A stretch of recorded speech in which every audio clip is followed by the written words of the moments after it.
for Coming In Hot with Brent Wallace and former Ottawa Senators Bobby Ryan and Jason York.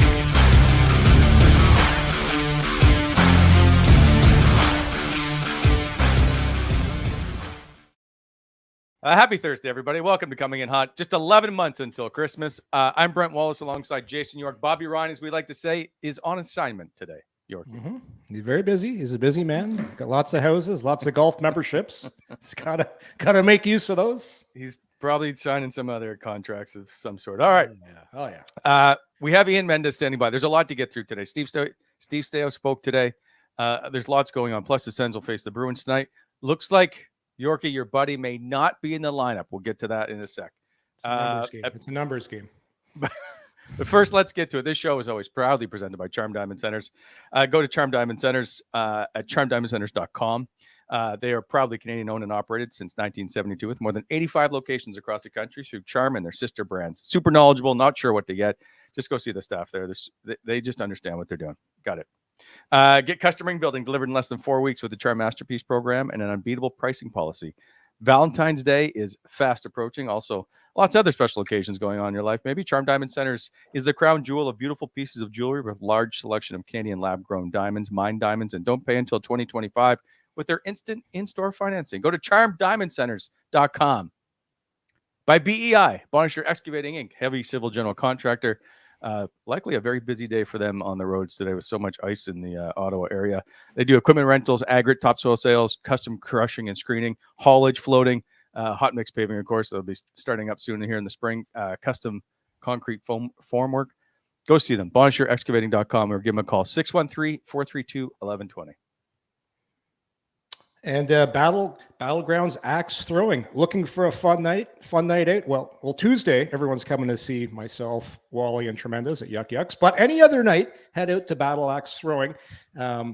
Great for the family, great for couples, corporate events. Kids 12 and up can go accompanied free with a guardian. Looking for the ultimate birthday party, team building event, or just having a fantastic date night with your significant other. Well, Battle Axe is the place for you. It's located at 2615 Lancaster Road. It's safe. It's fun. Best thing of all, it requires absolutely no practice. Just come to the Battle Axe ground throwing facility, and the coaches will show you the ropes, will show you what to do, and they'll take care of you and help you hit those targets safely. You can book now at battlegrounds.com. And now, without further ado, our good friend, the guy that puts the pepper to my salt, Ian Mendes. Here we go. Yeah, look at this. Can you feel the chemistry amongst us? Because this is what we got to do for Yuck Yucks on Tuesday night. Yeah. And look at this. There's the salt and pepper graphic too. Yeah. I got salt and pepper. It's too bad, like I'm not on radio. You can bring in the music and do the little push it. Yeah, push it real good. I'm getting that for when you guys come on the stage on Tuesday night again. Oh yeah, yes sir. Salt and pepper. By the way, tickets are going fast. Gavin, can you just put up here? Let's just get through this now. Let's do it. On Tuesday night, January 30th, 7:30 p.m. at Yuck Yucks, which is basically on Richmond Road. Below the three of us idiots. Biagio's. Yeah, the basement of Biagio's. The three of us are getting together. Listen, only two of us are telling jokes. I don't know if I need to tell you which two it is. No, there was no clarification needed. It's pretty self-explanatory of the three of us, which two are funny and which two is salt. Which is the guy who's salt. Look, called right out. I love it, Ian. Yeah.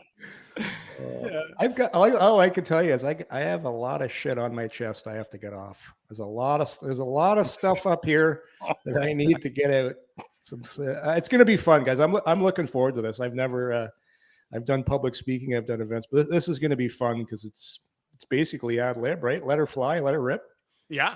And look, and again, to peel back the curtain a little bit, the three of us went for coffee last week in Canada, and we kind of just came up with an idea of topics that we're going to hit on. And I'll say this, and Wally and I have some great stories about covering the team. I would encourage you, and you don't even, it helps if you're a Senators fan, because obviously there's going to be a lot of Ottawa talk, but just listening to Yorkie tell us stories at the coffee shop about Scotty Bowman, about playing in Detroit, some time in Anaheim, Adirondack. Adirondack. It's just great stories that, you don't often hear. Like, you might hear them on podcasts or whatever, but like told in the manner in which Yorkie's going to tell these stories. I think it's going to be a ton of fun. It's funny. Speaking of Scotty Bowman, you guys know who Barry Smith is, right? I'll tell a quick story before we get going here. Detroit assistant coach. Barry Smith is one of the greatest assistant coaches. I think he's got 6 or 7 Stanley Cups. When I was in Detroit, Barry Smith was Scotty's assistant, his long time serving assistant coach, and Barry started his coaching career off at right here, Elmira College.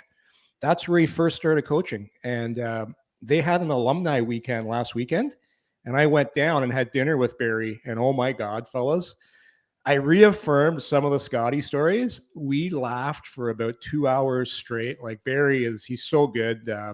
Anyone that's been in the game as long as he has great stories. But I took a couple from Barry as well that I'm going to use Tuesday night that are really, really good. We'll save them for Tuesday, but they're good ones. Yeah, and I encourage you, Wally, in the next couple of days, go steal some stories from some other people too. Just like you stole some stories from Barry Smith. Steal them and pass them off as your own. Right? That's all you got to do. Yeah. Fair enough. All right, can we get into the show now? Speaking of laughs, you were at the Steve Staios press conference today. What kind of segue is that? There were no laughs. That's the whole point. There was. He was very good. It was like... Yeah, sorry, go go ahead. All business. Steve Staios says. Yeah. Right? Yeah, and you know what's funny? I was on the Jeff Merrick show earlier today, and I'll repeat what I said there because Jeff brought it up, and the both of you, Wally, you covered Pierre Dorion, Yorkie, you watched him kind of from afar. It really struck me the difference in tone between a Steve Staios availability and a Pierre Dorion. And this isn't meant to be an evisceration of the previous general manager, more than an observation of a degree of clarity, professionalism, and tone that Steve, I think, really struck today, like answered every question. And I guess the easiest way for me to phrase it would be, coming out of it, out of a Pierre Dorion press conference, there would be times where you'd be like, man, there's 5, 6, 7 meme-worthy things. And there wasn't one at all. And I think that this organization, we talk about this organization, the on-ice product needing to mature. The off-ice, the management and the upper echelons of the regime needed to mature. And I think it was on full display, in my opinion, from my perspective. And I'm always willing to be open to say that, maybe I'm wrong, but that's my view of it. Is Steve came out and was just very direct without being, over the top or anything like that. And I thought he struck the right tone in that press conference today. That was my takeaway. Yeah, no, he was good. I completely agree. Like, yeah, he's very good at perhaps sometimes skirting the question, right? And obviously not getting to answer everything, which is what we've come to be accustomed with anybody that speaks publicly. But I just think he's fairly honest and open. You can read between the lines in some of it. You just felt comfortable knowing that it felt like this was being guided by the right person. That's what I'm trying to get at. Yeah. No, I think it was. And he handled, like, he was asked about Tarasenko, Chychrun, the coaching, kind of all the hot button topics that I think fans kind of want to know about. And, I think he answered them in a, as truthfully as he could, but as measured as he could. Right. So let's get to some of them. Yeah. Let's. I'm going to hold off on Chychrun until the end. I just think it's been a lot of chatter. So first of all, I'm going to do graphic number 1, Gavin, which is he was asked about potential trades and being open for business. Well, I am open for business. I think I've had some good discussions with lots of teams. I think I wouldn't be doing my job if I wasn't looking for all opportunities to make this team, successful, short-term and long-term. I think the long-term vision is extremely important to keep an eye on here with our group. I think you can't have enough leadership and experience. I think that's certainly an area that I'd like to look at. So Mendes, do we expect some moves between now and March 8th? First 5th. of all, who does your transcription? Because I'd like them to be doing it for me. I hate transcribing, and whoever typed up that quote, can I hire them and they can just transcribe for me? And then because So Wow. do you think Thanks, between Ian. the Thank two you, of Ian. us? I worked hard on that, Ian. I worked really hard. You know what? I appreciate all your compliments. Oh, Thank you. bad. Thank you. I'm picturing Yorkie transcribing that. See, that would be great. A, B. My job is Finger gifts, and E- putting together collages with a salt shaker. Yeah. Okay. To get to your question, Wally, about March 8th. Yeah. Yeah, I think so. And like you said, you want to get the Chychrun later, and that's fine. Like, I don't think Jacob Chychrun is a pressing agenda item for Steve Staios, Dave Poulin and company before March 8th. I really don't. So, what I do think is a pressing issue is Vlad Tarasenko and Dominic Kubalik. And, Kubalik is probably not going to fetch you much in return of anything, but Tarasenko might. And that's the one to me that if you're asking me what's the most interesting piece or what's the most, intriguing player on the roster, it's Vlad Tarasenko because he's a pending UFA. But here's the key. Vlad holds the cards, right? Like he's got a no movement clause. So it's not like you can just flip him out to, and I don't mean to do this in a disparaging way, but like Winnipeg, for example, right? Like you can't just send them to Winnipeg because they're a cup contender. Like Vlad would have to sign off on, I want to go there, right? Like, so Right. He's going to be able to handpick his destination. And I wonder, but Steve said today that he hasn't had a conversation with Vlad Tarasenko yet. Here's the quote. Here's more of a Yorkie's typing. I've not had a conversation with Vladdy. Obviously, with where we are in the standings, and him becoming an unrestricted free agent, it's certainly something that we'll continue to take a look at. I've been extremely impressed with Vlad. He goes on to say he's been very good defensively, that people don't give him enough credit. But that's basically the gist of it, which I take from that, Mendes. He's on the table. 1,000%. Yeah, I think so. Like Yorkie saying 1,000%. Yeah, I mean, whether it's 1,000%, 99%, whatever, I think it behooves you to explore that. And one thing Steve Staios said today that may have been lost, like he said a lot of things in his 15 minutes. There was one little point in his press conference where he said that the long-term vision of this team was kind of at the core of his thought process. Yes. And you have to ask yourself at 34, is Vladdy 30? How old is Vladdy now? He's 32, 30. He'll be 33 next December. 33. Yeah. So he's 32. You have to ask yourself in 18 to 36 months or whenever we think that this team is going to be like ready, not to just compete for a playoff spot, but maybe compete for something bigger. Is he going to play a role? And if the answer is yes, then I think it behooves you to have the conversation with him and see if you can slide him in. But if you truly think the answer is no, then I think you have to think about moving him out. And I think, look, Vlad Tarasenko signed a 1-year deal in the summer. Yeah. There's no way he signed that thinking, I'm going to be here all year. Like, right, Yorkie? Like you've been a player. You've been around guys in the locker room. Like, if you sign a 1-year deal and you're a veteran, don't you do that within the back of your mind, knowing that being traded at the deadline is a very distinct possibility? I'm going to tell some people something I want to hear right now. He took a long time to sign here in Ottawa. This wasn't his first choice. Yes, now he's come here. He's done everything asked of him. He's played great, and I'm sure he likes it here. People are friendly here. I'm sure his wife and the family, they're having a good time. But it would be career suicide for him to stay here. When you really think about it, and not play in the playoffs at 32 years of age. If he stays here, he's not going to get close to the $5 million he's making right now. If you look at guys his age, what they're making in the league right now, the only way he's going to go get paid is if he gets traded and has a good playoff run. So why wouldn't you bet on yourself?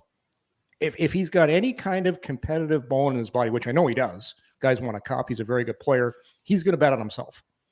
And that's why, to your point, Ian, he signed a 1-year deal because he says, you know what? I'm going to show people that I still have lots left in the tank. So if you want to show people, you're not going to sit here and not play in the playoffs. So I think he will be traded. And I also think with Staios and looking at the prospects, guys, like they are very, very thin. And if you look what's coming up as far as those cupboards, they're barren right now. I know there's Clevin, but after him, it's few and far in between. So I think it's a perfect storm right now. He's playing really well. He's scoring. His market value is going up for the day. I think it's going to be a perfect time to trade him and get something good in return. That's what I think. I know how guys think, and if he needs to go somewhere and play in the playoffs. Yeah, you know what? And at some point soon, I know we have a couple of prospects writers at the Athletic, Scott Wheeler and Corey Pronman. Like every year at the midseason point, they'll put out organizational rankings of like where all 32 teams are in terms of their prospect pipeline. I'm super intrigued to see where Ottawa ranks. Guys, if I had to guess, they're going to be bottom 5. Like I think they're going to be bottom 5. And those guys haven't really told me much, but I know how the Senators pipeline is viewed externally. I'm not talking about the core. I'm not talking about Tim and Sanderson and like those guys have all graduated. Ridley Gregg. I'm not talking about them. I'm talking about that next layer, as you mentioned, Clevin, Boucher, Yarventi, Crookshank, like Ostapchuk. Like all of them have NHL potential. I want to be very clear. I think all of them have NHL potential. But is there anybody not playing in Ottawa right now that you can definitively say, lock it in, that guy is a future NHLer, no questions asked? And I don't know that they have that one guy. And so I'm with you, Yorkie. If you have Vlad Tarasenko and you can get a second-round pick for him, I don't know if you can extract the first like the Blues did last year for the Rangers, but if you can get a second-round pick and then you have your own first-round pick and then you have Detroit's likely be Boston's first-round pick, but you have 2 first-rounders and a couple of second-rounders, like now maybe you can start to replenish that cupboard. Yeah. And no, I'm with you on that one. I'm just thinking out loud here. Like if Ottawa, like you look at their cap situation here, Sanderson's cap hit's going way up. So that you got to figure that in. You have to figure that they're going to bring in a right D, but they're probably going to lose one of their left D. So for Vlad to sign somewhere, is there going to be room for him at that $5 million mark? Because that's probably what he's going to want again. Well, but here's the thing. If you're offered $5 million in Ottawa and $5 million in Florida or Vegas or wherever there's a tax-free state, you're making a lot more playing in those cities. People be offered the same amount of money. Yeah, people make a lot more of the tax-free stuff because guys have very good well, I'll tell you from experience, guys have accountants we need Bobby on here. He would have told you exactly. That's why they're all living down south. They don't have to pay a bunch of taxes. No, I know when you're done, but there's certain vehicles guys can use to set up trusts, set up RCAs where it's actually sometimes more beneficial to play in Canada because you can put your money in a trust and you can take it out later if you're going back to the States and pay a lot less tax. I know a ton of guys. So everybody that says that narrative, get Kent Mandeville on. Well, I'm telling you, because I know firsthand. So just it's not as bad as people say living in Canada and the tax situation. There's ways around it, but there's no way around your wife saying, hey, Florida's interested? That sounds pretty good. No snowsuits, no boots. Let's go. So that's, to me, that's people make way more of a deal of the money thing. There are ways around it. Yeah, and don't forget too, guys, the exchange rate matters, right? These guys are all getting paid in American dollars. When you live in Canada, the price of living, when you're making American dollars but paying out most of your living expenses in Canadian dollars, there is a difference, right? Like you're getting 1.25, whatever it is. So anyway, I agree with you, Yorkie. It's probably a little bit more overblown than sometimes we make it out to be. And Vlad loves New York City, where hey, you're not getting any tax breaks. You're paying 20 G's a month for your rent. It's like if you're a guy that's really worried about that, New York's not going to be on the top of your list. Okay, we're moving on. I want to get to Jacob Chychrun. There's some other stuff I want to get to, but since we're in the middle of trade talk, I believe, Ian Mendes asked the question today about Jacob Chychrun. Yeah, and he did, and Steve Stajos did say. First of all, I'm disappointed that his name's out there. I think what do you have? I think when you have these conversations with other teams, of course, people are going to call and ask about Jacob Chychrun as well. So I'm just disappointed for him. I guess it's just part of the game. But really, like, let's be honest here. Of course, his name is going to be out there. So is Thomas Chabot's in a way. Like, we all talk about players who are potentially, when you're in the bottom third of the league, everybody's under the microscope. But people have called about Jacob Chychrun, and Steve Staios hasn't said no. So, like, I get it that people don't want to hear their name in trade rumors. Chris Phillips went through it for years, but that's just reality. Look, and I had a really good conversation with Jacob in Montreal on whatever day, on Tuesday, and I kind of went to him and said, "Look, there's a lot of stuff around you right now. Are you okay if I ask you? Are you okay? You want to address some things?" And he was eager to, and if you see the strength of his quotes, where he would like, guys, here's what Jacob Chychrun's angry about. He's not angry that his name. I want to make this clear. He's not angry that his name is in the rumor mill. Guy understands the business. He knows. What he doesn't like is the perception that he is unhappy here. He was, you know what? I think he was really hurt by that on a personal level. And I think he tried to convey that to me, that the idea that he's not happy here. He said, look, I bought a house here. I didn't rent a house. I bought a house. I'm 5 minutes from my sister. I'm 10 minutes from my grandpa. He's like, I love it here. Like, now, if you want to talk about me being a trade prospect for other reasons, I think he understands that. But the idea that he is unhappy living in Ottawa and being a Senator, I think is a notion he wanted to do away with. And I think even Steve Staios today, it seemed to indicate that he's a little disappointed that it's gotten to this point. But to Wally's point, something's got to give here on the left side of the D. And there are only certain like marks in the calendar where it makes sense to trade people. It only happens around the deadline and around the draft. And that's really about it. So as we get closer and closer to that next point in the calendar, it becomes a talking point whether people like it or not. And so I think it behooves Steve Staios to listen, because if at some point he and Dave Poulin and whoever else is involved in that decision, Ryan Bonus, whoever, if they decide that, yeah, you know what, paying 3 defensemen $8 million each isn't going to make sense, the time to execute on that is at some point before June 30th of this calendar year. And I say that because Thomas Chabot has a no trade that kicks in July 1st. So if he's the guy that you want to trade, you got to move him before then. Jacob Chychrun has 1 year left on his deal. You could start to negotiate with him after July 1st. But again, maybe you'll got an indication. But like, these are the times that you have to have those hard conversations. And I think his name being floated out there isn't necessarily toxic or bad, but I think the impetus or the catalyst behind some of it, I think, was wrong or misguided. And that's all he really wanted to address. And we'll see how it plays itself out here. But I have a hard time believing that they will be able to shoehorn in 3 defense. Like, you guys can tell me how many defensemen how many teams in the league have 3 defensemen making $8 million? How many teams have 3 left defensemen that could arguably number one first line quarterbacks? And that's the problem.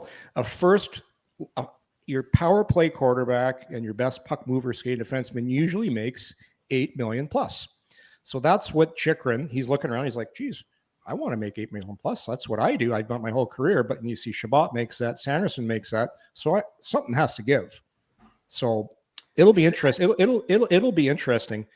But Staios did say, though, Chychrun can play on the right.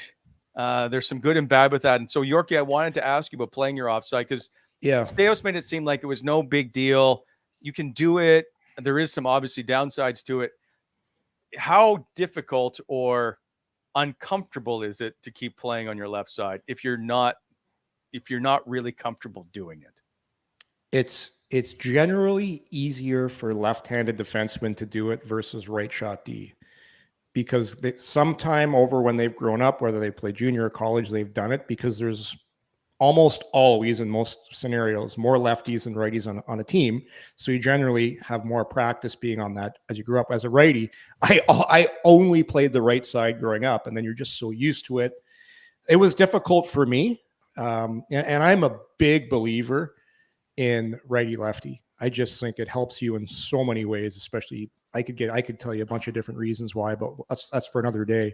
Yeah. But I just look at that. I look at that makeup of the blue line, and there's 3 number 1 quarterbacks on this team right now. Like Sanderson's running the first unit right now, and you got Chychrun that's done that his whole career, and you got Chabot. That's so to me, something has to give right there. You have too much of one thing. What you need is a good, solid, two-way right shot defenseman, and that guy would play with one of those guys. But the more I think about it, I think something will eventually happen, and it'll probably happen at the deadline, because then you get that player for 2 playoffs. If it happens to be Chychrun, you'd get him for 2 playoffs. It's interesting to watch it play out. I would keep Thomas Chabot, and Would you? I feel like I'm in the minority a lot of times on it. No, it's a tough call. Yes, but What about you, Ian? Who would you take? Who would you take, Ian? Boy, I am really torn on this because Chychrun's a touch younger, right? 1 year. 1 year. 1 year younger. But he's got. But here's the thing: both of the guys, I think, because of their injury history, there's some questions about both of them, right? Like both of them have had injury issues, and it's it's a real tough one. And I don't know, like it's not as. Remember the Red and Chara one is always the one that you're like, that's the one. What's the and boy, two totally different players, or 2 totally different players. And this one doesn't feel like they're totally different. They're both more offensively inclined, if that makes sense, right? Yeah. No, okay, let me put it to you this way then. Does it depend on what the haul is in return? And maybe that's where you look at it. For sure it does. Absolutely. If you can make your team better by moving either one of them, I think that's the move.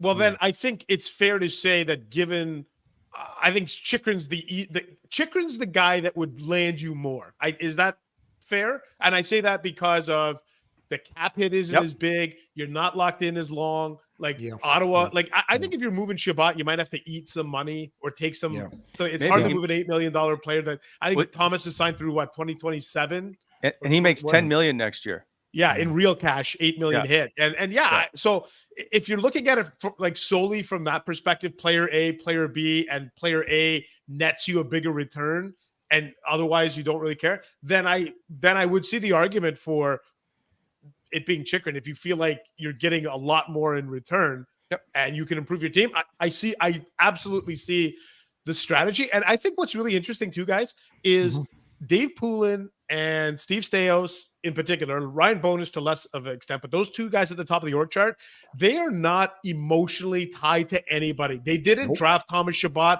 They didn't trade for Jacob Chychrun. They didn't give out any of these extensions. So I think they'll be able to come in and look at this in a very calculated, non kind of emotional way. And I think that's important because I think sometimes you fall in love with the players that you draft and the players that you trade for and the players that you sign because you're intrinsically connected to them and your reputation is. Not so for Staios and Poulin, and I think that matters. This is actually the best case scenario right now for exactly those reasons. It's like you've hired consultants, but they are the owners of the team and the general manager to come in, and they've got no feelings, no sentiment. Because listen, with Pierre Dorian, we knew that Brandstrom was going to get every single opportunity in the world because he traded Mark Stone for him. But now that's gone. And then what happens? Jacques Martin sits him out. That wouldn't have happened before. But I want to go back to something you said about there. If you're going to trade, and I'll say Jacob Chychrun right now, at the deadline, because of that cap hit, most teams will be right up against the cap that are looking to add because they're going to be one of the better teams. He makes a lot less. You'll be able to fit him in probably way easier than a Thomas Chabot salary, and you get him for 2 seasons. So it's basically 2 runs. You get 2 kicks at it with that player. And where else in the league can you find a top 4 defenseman that makes that kind of money? There's not many. There's not a lot of those guys around at that age. Oh, and especially if you're Ottawa and you're like, I will eat 40% of Chychrun's salary for this year and next, and you're going to give us a first round plus something boy, oh boy, like that. Now you start to think to yourself that that's worth it. But I still think that they're a little ways away from that. Me too. I don't know that it's a pressing issue, but again, it's great fodder for conversation. And just to be clear, I like Jacob. I'm not trading him unless I get a great deal. I'm not. Yeah, I'm not trading him for like a couple picks. It's got to be it's got to be something real good because I like the player a lot. I like Shabala. I'm really intrigued to watch this team play when everyone's healthy. I want to see where they're at. I agree. And one more thing about that, Steve Stais, and I'm not sure if you asked it again even or not, but said if it was a good question, it was me. Said we could work it under the cap. He's still signed for one more year, and so we still think we can make it fit later down the road. He didn't dismiss out signing him altogether. Yeah. Well. Okay. Last thing about the Steve Stais presser, we still got to get to your. I don't know. You broke bread with Michael Andlauer in Montreal again, and then you had with the mom. He's the chosen one, eh? We got to get to that. No. So hugging. It all goes back to the hug at the press conference. That was not a hug. He went right to Mendes. Pretty soon it'll be this. Bring it in. Bring it in. It oh my god, that was a good. Okay. That was a good hug. It wasn't a hug. It was a chest bump. Last topic we're covering. It's a twofer. Yes. He was asked about the coaching staff and if there was going to be any kind of mid-season replacement for Jacques, and he basically shut that down pretty quick, I thought. But he did say, I found this one. This is one of those key comments I think he made was, I couldn't be more encouraged with the messaging, the execution, and where this team is going under Jacques Martin. I thought that he sees now that the path of Jacques is on the right. It's the right path under Jacques and what's happened. Anyway, he moved on to say, he was asked about turning it around this season. Can we turn it around? I mean, I'm encouraged. I think that you see the commitment from the group. I think you see the discipline. I think you see the detail starting to come into our game. And that's really what I've been waiting for this group. That clip to me says exactly everything that we've said all along. There was no discipline. They just didn't have details in their game. And now we're starting to see this transpire. And they've done pretty well in their last 6 games. Yeah, but listen, it's 6 games. I'm not putting the mission accomplished banner up. No, they've played 15 under Jacques. Yeah, but they've looked better. They look more composed. They absolutely do. Jacques gave an interesting anecdote. Was it? Yeah, it was today. It was today. I'm getting confused. But he said the first game that he coached in Arizona, he said the first period he was blown away. He had never seen the team have as much puck possession, ozone time as he did in the first period at Mullet. Then he said in the second period, he could see them tightening up on the bench. And in the third period, I think Jacques used the word debacle. Jacques it was a debacle. And I think at that point, he started to realize this is not necessarily an X's and O's thing as much as people think. This is a mental issue with this group. There's so it's taken some time. And I love what Steve Stais said today is right. And I think now in hindsight, when people ask, was Jacques Martin the right guy to bring in the interim? The answer is unequivocally yes, because he's brought in all of the elements that I think that they wanted Jacques to bring in, which is structure, calmness, stability, all these things. And now what you want is for Jacques to lay the foundation for whomever takes over next season. Because I don't think Jacques is coming back to coach on a full-time basis next year. I think he rides out this season. Yeah. And then he hands off the keys to somebody else. That's just my gut feeling. That's not me having conversations with anybody. That's just logic dictates to me that's what's going to happen. But this is what you want. You want to set it up so that there's a situation that the incoming guy, Jacques has dealt with the mess, right? Jacques has cleaned it up. And now the next person can come in and take this program to the next level. That's the hope. Question, Ian. Has Jacques had his skates on yet and been on the ice for any of the practices? No, he hasn't. And you know what, Yorkie, that's a really important point. And I excuse me. And I say that because I think it's okay in the here and now in the interim situation that the head coach isn't on the ice. I think that's fine. Jacques has that I've seen. I haven't seen him on the ice one time. Alfie runs the practices, Ben Sexton, Jack Capuano, Justin Peters. But I think you need, Yorkie, I should just let you speak to this, not me and Wally, but you need your head coach on the ice, don't you? over the course of a regular season? 1,000%. Jacques got 2 bad hips. He's got a bad knee. And people might not think Ken Hitchcock was a bigger guy. He was on the ice, but that's the one thing with Jacques, people that think he's going to come back and coach next year. I just don't. It has nothing to do with the age. It's more how's your body feeling, how your hips. And I know that's part of the reason you can't go on the ice. This is just my personal feeling on it. I think looking from the outside in, he'd much prefer being a consultant and being that type of role at this time of his life. But hey, he's probably having a ball right now, being back behind the bench and being in it again, because there's nothing like it. But that to me is probably the reason why he hasn't been on the ice, the hips and that. I know he's had some work done. But yeah, there's just a tone when your head coach is on the ice. It's very similar to school when the supply teacher is there. A little different here. Alfie's the supply teacher right now, and Jacques usually standing at the bench. But there's just, when the head coach steps on the ice for practice, everybody knows, all right, time to get down to business. That's just, it's just the way it is. And certain coaches have a presence about them. The good ones all do. The good ones do. It's when they enter the room before a pregame talk or a pregame speech. It's the same thing. But it's to me, it's an absolute necessity. You're now it doesn't matter because for the reasons we said, but 82 game schedule, yes, your coach has to be on the ice. So that leads me into Patrick Ottawa. If you saw his first practice or first couple of practices, he's snapping, banging sticks about the Islanders. He met with Michael Andlauer. Michael Andlauer spoke in French about, he did have brief conversations. I don't know if it was to come back and coach.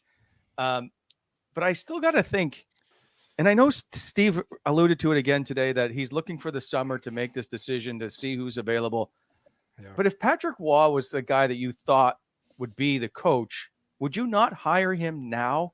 I just don't think that he was the right fit in here for the Andlauer Staios group. Maybe I'm wrong. No, Wally, I think you're right in that if whoever the person that they believe is the long-term coach of this team, if that person was available December the 18th or whatever day they let go DJ Smith, I think that guy is the guy you bring in. I really do. There's no need to have Jacques Martin as an interim.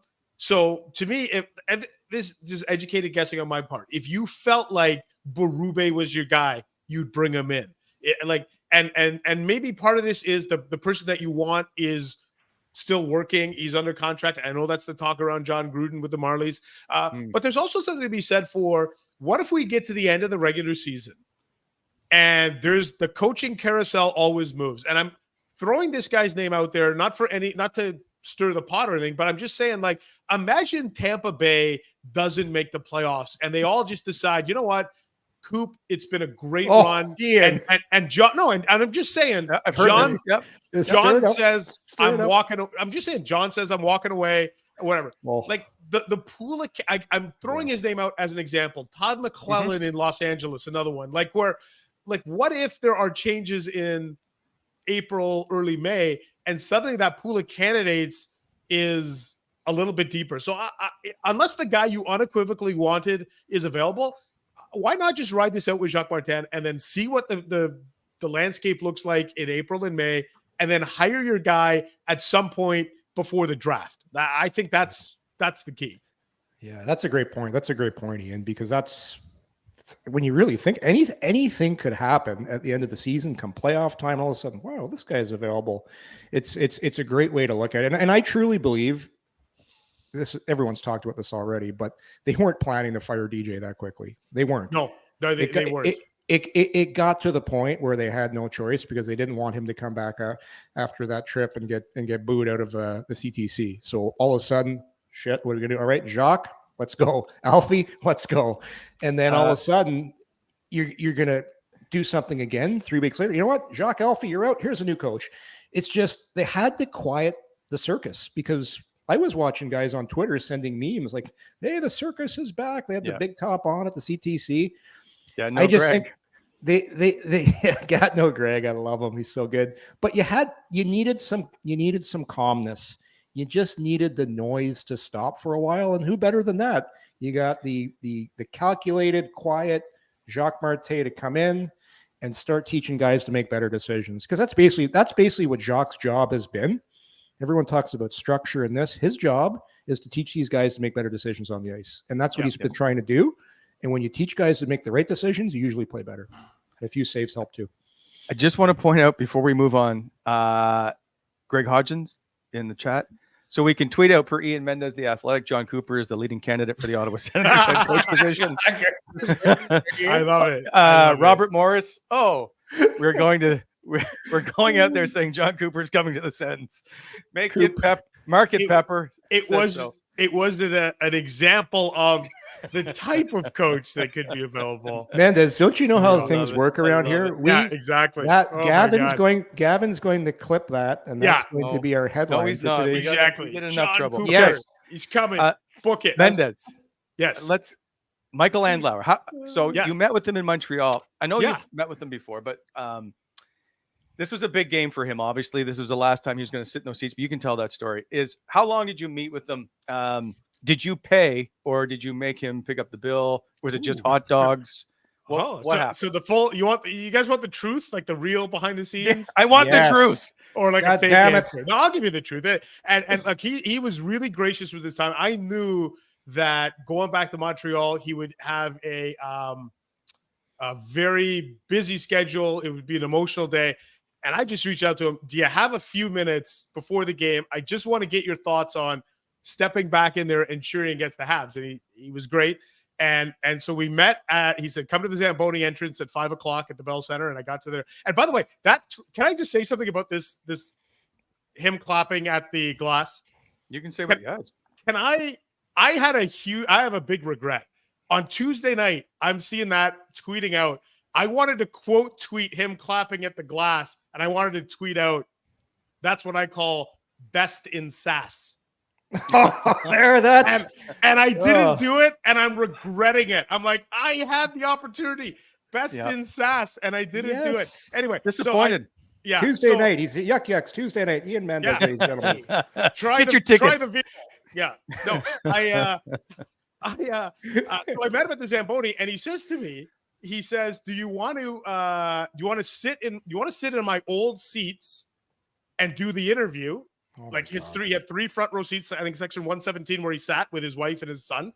Or he said, do you want to come into the owner's lounge? I get one last chance to be in the owner's lounge. I'm like, I got to take the owner's lounge, don't I? Yeah. Like, absolutely. Yeah. That's even a question, Michael? Yeah. Yeah, exactly. So we go in and, there's a bartender there and he's like, do you want anything? I'm like, I got to work the game. So I, true to my reputation, had a sparkling water. Okay, all right. Time out here. Let's rewind. I can't have a glass drink, can I? Like hugs with the owner. Hugs with the owner. Now he's going for drinks. I never hugged him. Look at this guy. Are you living at the Andlauer home now? Did they adopt you? Hey, I just sent him a text like, "Hey, do you want to get together?" I'm dog sitting. No. You know what? So to me, I'm like, I can't have a drink and then go to the press box. Can you imagine? I got whiskey breath and I'm asking Jacques Martin questions in the post game. What happened to the power play? Yeah, I can see. I'd be so good. I didn't think so. So anyway, I sat down with him, and it was great. Like just from I got about I think it ended up being 30 minutes of just chatting about his time with Montreal. So he was really, really, really courteous and gracious with his time. And I know that on the broadcast tonight, there's going to be he gave some time to TSN as well. You're going to see that on the broadcast. So he's been where I'm going to give him a ton of credit is he's tried, I think, really hard to create with some of us who cover the team a little bit more of a relationship with multiple people, which I appreciate, and I think it's healthy for the ecosystem in this market. 100% agree. And for you so very few people, by the way, traveling. I think you were probably the only reporter traveling on that trip. And again, I hate that. I really do. I think I agree. It's a terrible sign for the industry. I take zero pleasure or happiness that I was the only guy in Philly, or I was the only. And when I say that, I mean, like, obviously there's broadcasters, but I mean reporters. It's not good. It's not good for the industry, and I don't like it. So you'll never see me tweet out, "Hey, if you want to follow along, I'm the only guy," because that, to me, it's not right. I don't like it. I will do that for you. So The other question is, in Philadelphia, you were on national broadcast television, chilling with the moms, Yes. with your sparkling water in the background. It's the winter of Mendes. He's everywhere. That's right. Hasn't paid for a meal this whole trip. The only thing after the summer of Pierre is the winter of Mendes. Yeah, there you go. Sounds like a t-shirt coming. So take me. So this is and I know you tweeted about it, and I, even before I saw the tweet, I was thinking this would be the best assignment because one, it's just a group of fun people that just want to have a good time. And it's the moms, and the moms do so much work for these players. If you've ever had a kid in minor sports, you know that the mom is the backbone. Take me through this trip of what it was like for the time that you got to spend with them. It was awesome, man. You know, and a ton of credit I'm going to give to Chris Moore in the Senators PR department, because I asked him, I said, look, I'm going to go on this trip and I'm looking for a little help, a little cooperation. And, you know, each night there, he's like, here's the suite number. Go have at it. And so, you know, I've been fortunate over the years to kind of strike up a bit of a relationship. I've known Kathy Pinto, for example, a little bit, Marian Stutzla, because Chantal Kachuk a little bit, and just Mark Haslick's mom, Susan. Like, I've had a chance to go to these people's homes, sit with them, talk about their son. So at least I felt like I'm knocking on the door. It's not a complete stranger walking in, but they could not have been more courteous welcoming and gracious with their time, and just to hear the stories of. I'm trying to think of what would be a great one, like just that I didn't even get to put in my story. Is like, so Deanne Batherson, who's Drake's mom, says she was so blown away. She said they all got lost on, I want to say they were staying at the Four Seasons in Philadelphia, and Deanne says they were just confused by the elevators. They've never been in such a high-end hotel, and they got in and this elevator just shot them up to the 60th floor, and they were all confused. And she said, there's all these moms and we're just out of our element here. Our sons do this all the time. And we're flying on a first-class plane. And so you really, you sense the appreciation, because I think Chantal Kachuk was the only one who had been on a mom's trip before when Matthew was in Calgary. And there was really, I know TSN told the story of Artem Zub's mom. It took her 20 hours to get to North America. Marian Stutzla told me, I wish I had it written down, I want to say it took her 28 hours to get here from Dusseldorf. I want to say it was 28. Chantal Kachuk told me that on Friday night, her husband Keith got inducted into the Blues Hall of Fame. And she's like, I can't miss that, and I can't miss Brady's trip. So she literally hauled out of St. Louis after Keith's thing. She got to Ottawa in time for the national anthem at the Winnipeg game. So it was really, it was just fun listening to them talk about how difficult it was to get there, but how much they enjoyed it. And I think the one for me that really hit home was Kathy Pinto, because of what Shane had been through. And she told me she broke down and she cried, and she hugged Shane in the locker room at the Bell Center, because it finally, she said, it hit me what everything what's happened, that we're here. And it was really emotional. It was one of the I don't know. Wally, you've done a bazillion road trips over the years, and I guarantee you and I, we've probably forgotten 95% of them, right?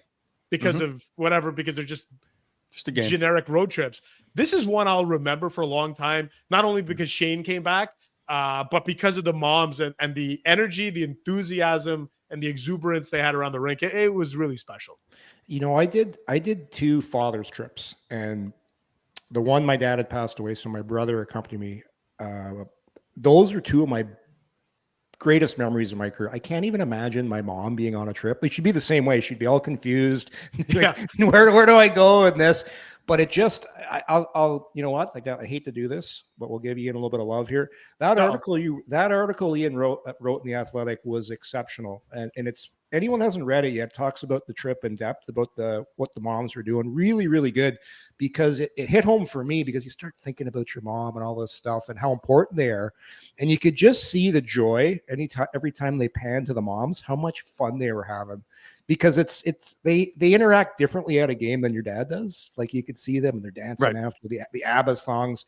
But that's, and I'm trying to remember with Michael Andlauer too. Correct me if I'm wrong, guys, but his mom was a big driving force in his life, right? Yeah, absolutely. Yeah.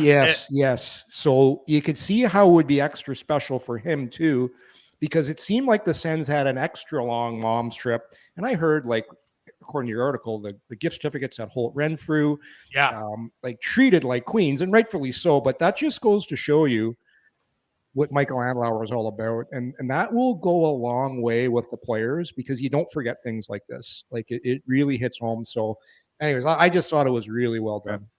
Yeah. And I just thought about too, one of my favorite quotes too was from Chantal Tkachuk, because I asked her about how tough has it been to watch your son from afar. Like, she's in St. Louis and she's seen it. She saw him get angry at the media, or not the media, but like, remember back in November when he kind of took a shot at the fans, and she's seen the frustration. And, she told me, she said, as a parent, you're only as happy as your least happy child. So and true. I thought, my goodness gracious, what a good way of putting it. And it's so true.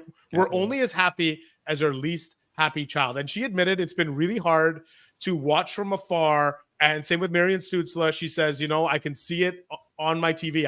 I just know my boy. I know his eyes. And Marian even admitted to me, December was a really tough go for Tim. And we talked about Tim lost his dog. Obviously the coaching change, it was a really tough go. But I'll tell you, on that road trip, Tim, the little spark was back in his eye. It was really nice to see from my perspective. He's a really engaging young man, and it went away for him for a few weeks, and it does for all of us. We don't always have that little sparkle in our eye, and we lose it sometimes. But you could see, like, his mom was so happy to be around him again, and it's hard on the parents, I think, especially when the season hasn't gone according to plan, and you are at a distance and you just can't wrap your arms around them. As a parent, I know that that's really difficult. I would say it's safe to say Stützle has one of the worst poker faces in the game. Like, he just how he's feeling, you can tell, because it's right there on his face. Well, it's funny because they actually, Marian Stützle told me there was a card game on the plane, and it was Tim, Marian Stützle, Josh Norris's mom, and Thomas Chabot. And I tried to get an answer of kind of who was the winner. She's like, oh, we ended up landing and the game didn't kind of just ended. But like, those are the memories that they're going to have from this trip, is just, you get they sat next to their son on a charter plane, and they played cards, and I think Marian said it was just like being with the boys. And it was, it just seemed, sometimes we lack wholesome content in the year 2024. This was wholesome content all week. Tell me you'll never, will you ever forget the ring of them dancing at the Montreal Bell Center? No, no, never. No, I've never seen that. But we were in the middle of interviewing. It was Giroux. Yeah, it was Giroux. And all of a sudden, you just hear Dancing Queen, and then I didn't realize. And then I could hear them singing, but I didn't realize it was a circle of dancing until I wrapped up with Claude and went around the corner, and I saw people were recording it, and I thought, okay, well, I'm not going to be like the fifth person to take out my phone, and somebody else will put this on social media, and that'll be that. And but it was really cool for a team that is stapled to the basement of the standings. You didn't think that they were capable of producing this wholesome, energetic, authentic moment, but they did. They did it in Philly, and they did it in Montreal. Yeah, well, this team hasn't had fun in a long time, and I don't care what, I know it's a business, but I know from experience, when you're going to the rink and you're not having fun, it weighs on you. And I know it's easier said than done, and people say it's your job, but it is true. And now this team, like you said, Sparkle and Stützle's eye, Tkachuk's playing like he is right now, and things are coming together. So we'll see if they can keep this up, because that like you said, it's only been, 6 games now where things have gone well. Yeah. So, okay, before you go, Mendes, last question. Since you're saying that this team is riding an emotional high, now they face the number 1 team in the East. So we're going to have a lock of the day later, but I'm going to ask you before you go, are you taking the Ottawa Senators or the mighty Boston Bruins, who lost last night to Carolina? Did you just call them the Ottawa Senators? Is that because they're hot? It sounded like you said Ottawa Senators. He's getting ready for Tuesday. I'm a professional broadcaster. Yeah, exactly. I'm gonna lead off the Yuck Yucks with how about those Ottawa Senators, eh? Oh, People will be like, "What the hell did we pay money for this for?" Boston playing last night is interesting, right? Like they played last night. They got in early in this, like whatever, 2 a.m, 1:30 in the morning. Didn't skate today. Ottawa's been really dialed in. Here's what I'll say. Like, what I want to see out of Ottawa tonight is exactly what we saw against Winnipeg on Saturday, where you're playing an elite, legitimate Stanley Cup contender. I'm not expecting you to win. I'm not expecting you to dominate, but I am expecting you to have a great effort. And I thought they probably deserved a better fate against Winnipeg. And I think if they do that again, and likely Boston, obviously, I think last night they went, I think it's Swayman tonight, right? They went with Allmark last night. I mean, Swayman's a Vezina Trophy candidate. They saw it in Hellebuck on the weekend. Yeah. Even if you outplay somebody, sometimes you don't get all the breaks. But that's all I'm looking for tonight is I think if they can do what they did on Saturday. Question. Wait, sorry. What was the question? Ottawa or Boston? Boston. Okay. Well, you're asking me who I think's going to win. Like, I know. Answer. Mendes hates the Sens. That's right. There's your headline. And he loves John. No, the headline is John Cooper's in the mix. Yeah, Mendes hates the Sens, and John Cooper's coming. Yes, we appreciate your time, Ian. I thank you. I just did a whole hour. I thought this was a 20-minute. I asked you, how much time do you have? And you said I have whatever. I thought that was like just me being courteous. When you ask somebody. No. Yeah. If you it's like when you say last question and then becomes 5 questions later. Oh man. Yeah. No, this was fun. And again, why don't you remind people? Do you have the graphic again, Wally? You can put up. Oh, now you're producing the show.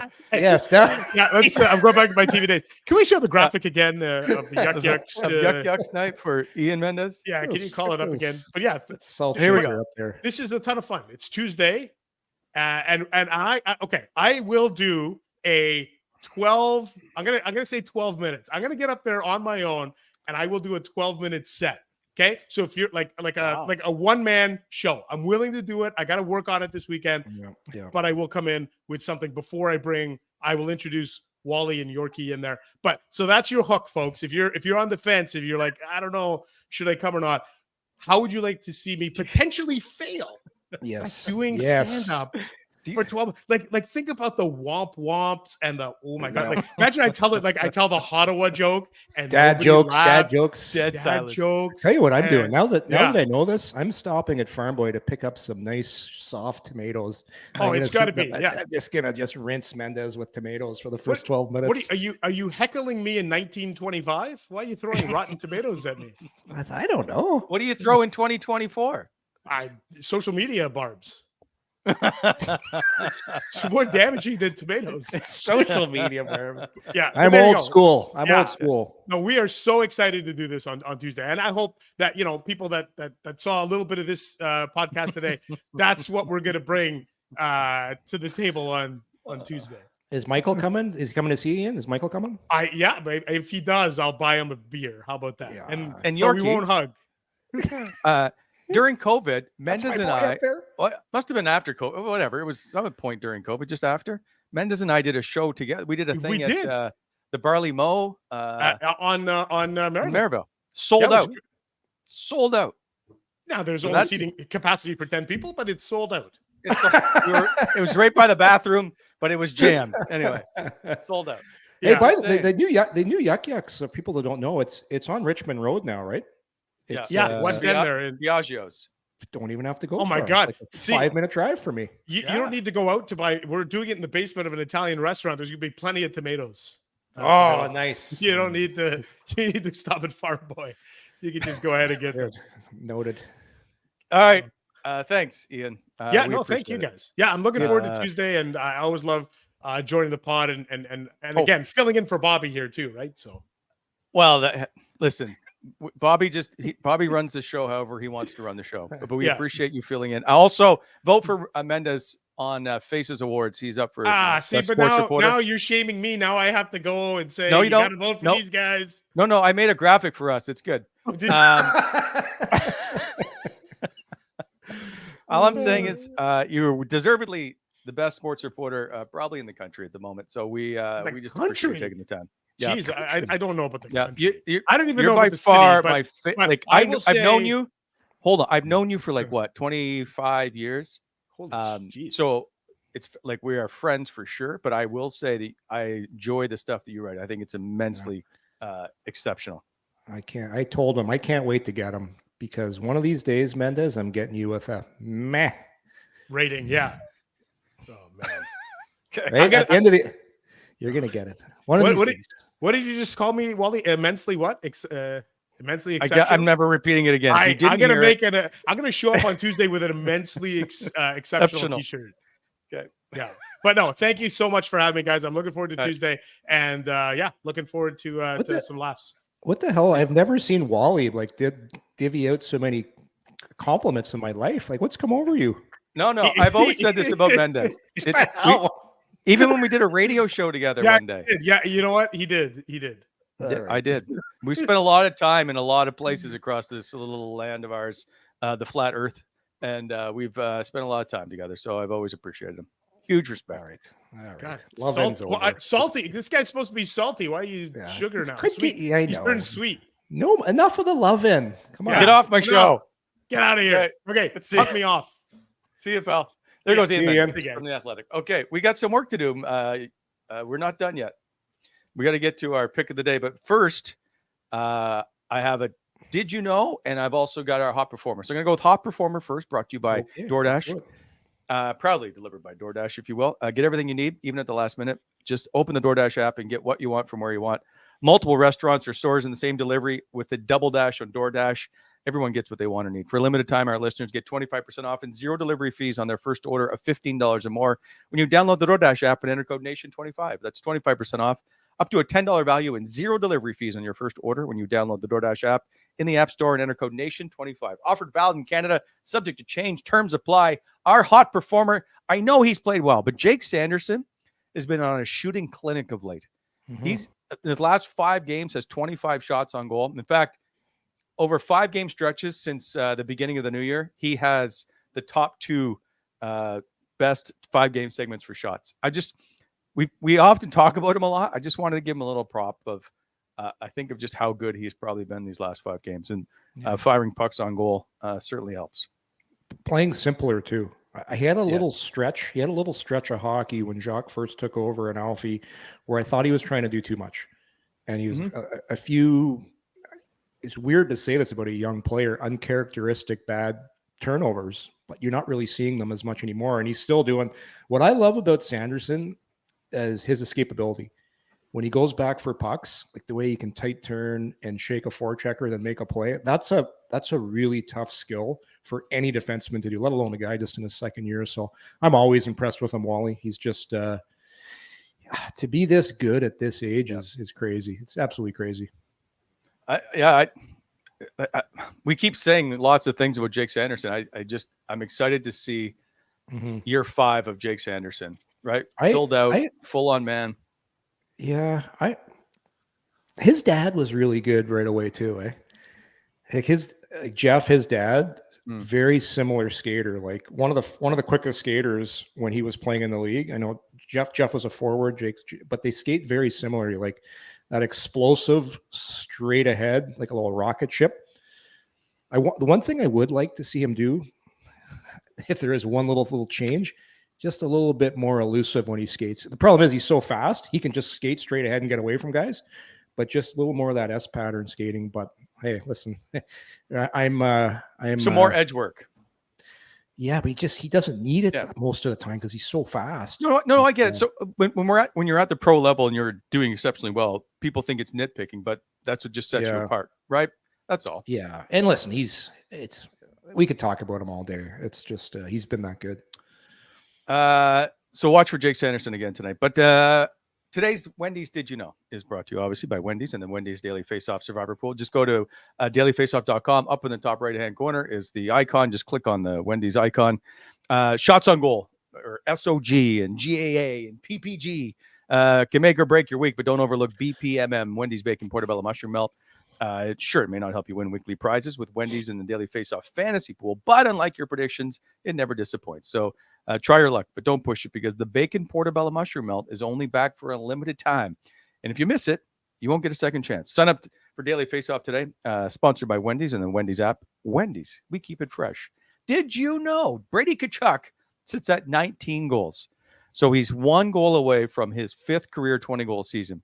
There have only been 5 Senators players in franchise history to record 5 or more 20-goal seasons.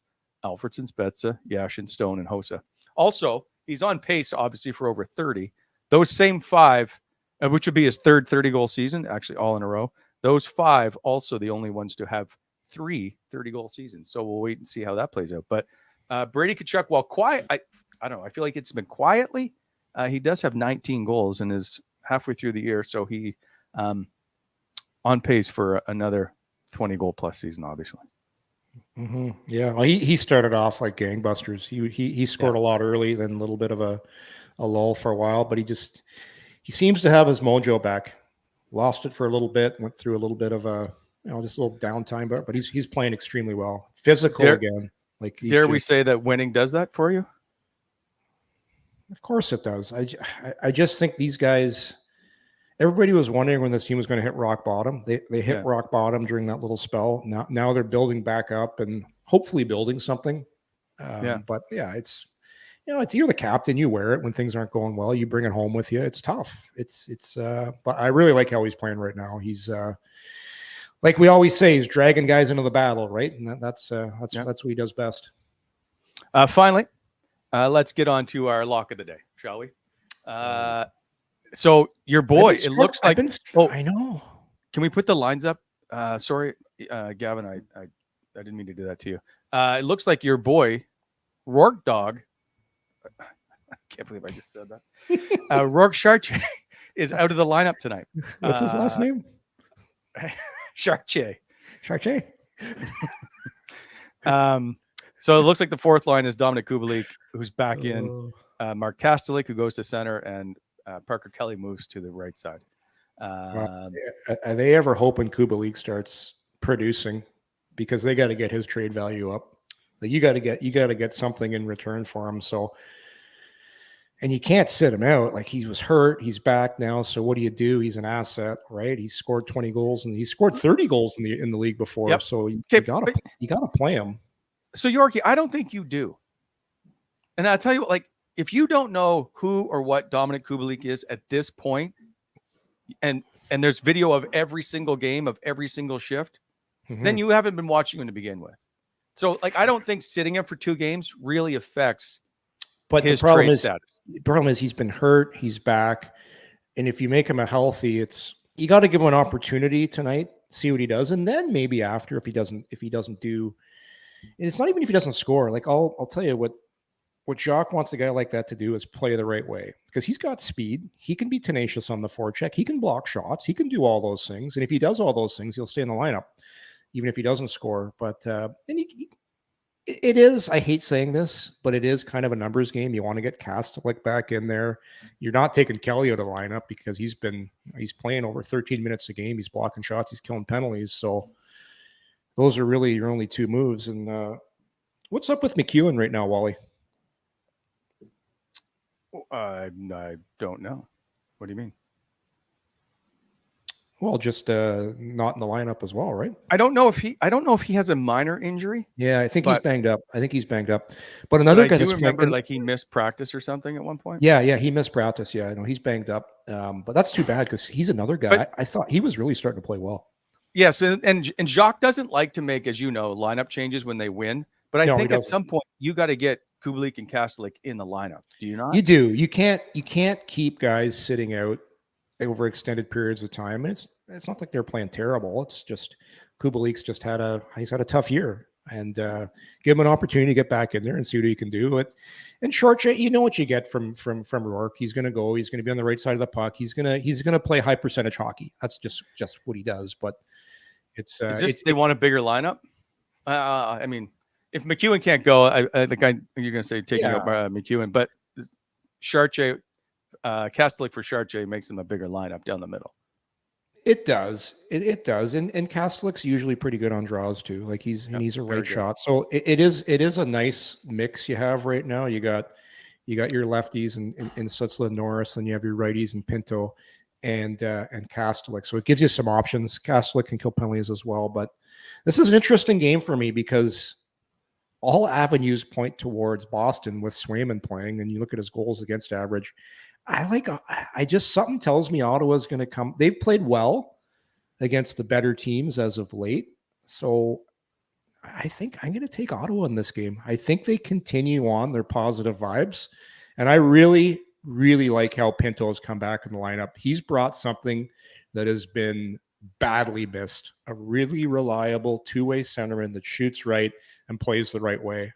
Like there's so many little plays during a game that he just does well. Mm-hmm. And he is, I tell you what, when Jacques doing video sessions, he likes what he sees when he sees Pinto out there because he's a smart two-way player. So I think that his difference in the lineup has been, it's been a big reason why things have turned around. The energy and having that other centerman that just gives you a different skill set. All right. So here you go. You've got the Boston Bruins, who were on a 5-game winning streak and then lost last night against the Carolina Hurricanes, coming into Ottawa. They're really yes, but the Boston Bruins have been a pretty good hockey team this year. They're really good.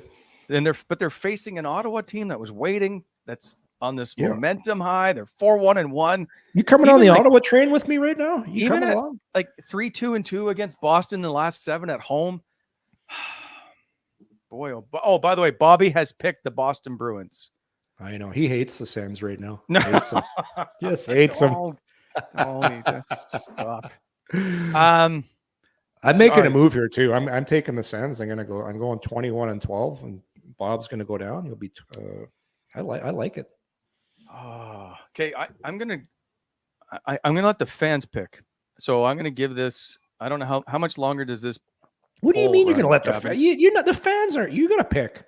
No. We had a poll up in the chat of who's going to win. It runs for a certain amount of time, and then they give you the results. Are you taking Ottawa? The fans are obviously taking Ottawa. Well, maybe he changes. Maybe the Boston Bruins at 23-5 when they score first, because Boston's going to come out quicker than Ottawa. Guaranteed, they will score the first goal of this game. Yeah. And that's my concern, is if they get up on Ottawa, can Ottawa battle back? And I really like so Korpisalo's getting the start tonight.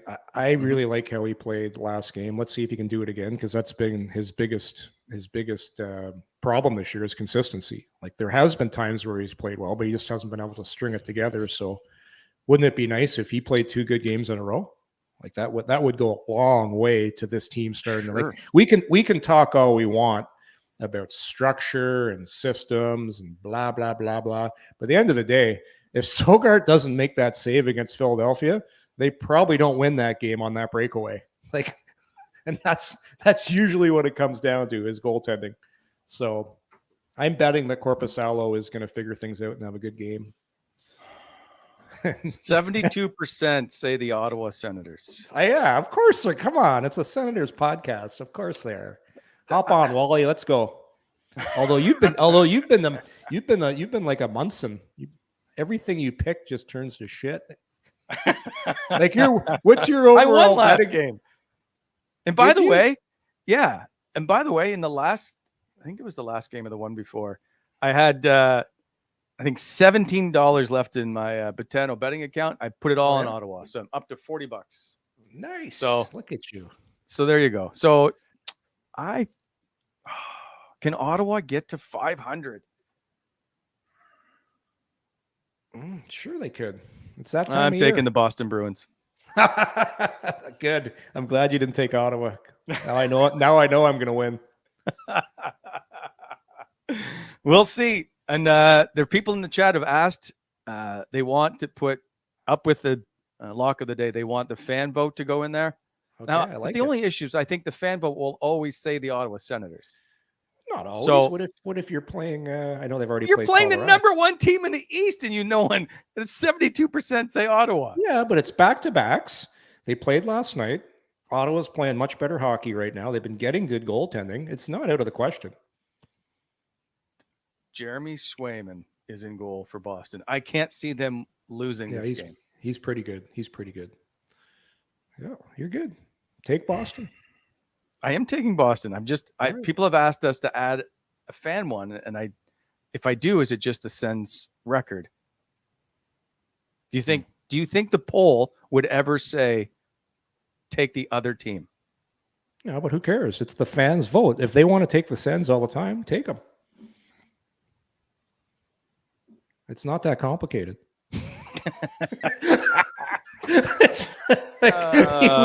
We either have a listener's vote or we don't. Like, if you want to take the Sens every time, have at her. You're always so hard on me, Yorkie. I don't know why. What are you talking about? We're gonna have like an HR discussion. You respond to tough love. You're like a player. Some guys need pats on the back. You need the whip. And by the way, I don't know why, but the number for the Sens record is wrong in the board. So Is it? Yeah. It's 8. Yeah, and I was like, that seems weird. It's worse than that. It's worse than 18, 24, and 1. However, they did move up past Columbus. So they are no longer last in the Eastern Conference. Yeah, I was wondering. I'm like, there's no way if they win this game, they're going to. Well, they've been on a roll. I mean, I was wrong. Anyway, are you muted? No. Okay. I'm good. Okay. I'm good. Although we've been at this for a while. Like we've been going for an hour 20 now. Chop. It's afternoon coffee time for me and Charlie. Oh, do you need the picture? What picture? Oh, there it is. Yeah, see? She's fine today because dinner time for my dog, Charlie, is just before 5 o'clock. So when we did the 4 p.m. pod the other day, this is me sitting at the desk and I look over and she's just staring me down and she doesn't move. It is a staring contest. She's like, all right, pointed at her paw. It's like, chop. Someone's hungry here. It's dinner time. And she stood there for the last 20 minutes of the pod and stared me down. Very disgruntled look. Oh, very salty food Charlie. motivated. Very food motivated too. This dog will do anything. She thinks an ice cube's a treat. Oh, maybe my dog won't eat ice cubes. My dog will eat anything. Anything. With a smile too. Oh, don't forget. Gavin wanted me to tell you, so I don't want to get in trouble. Make sure you find us on TikTok. Also, it's up on Facebook and Instagram and Threads and everywhere else, I think. But Gavin wants everybody to go on to TikTok and watch the clips. So do that. Coming in hot sense. With that, I will bid you a fond farewell and see you Monday, 3 p.m., Yorkie, and with one Bobby Ryan. Nice. Have a good weekend, everybody. See you, everybody.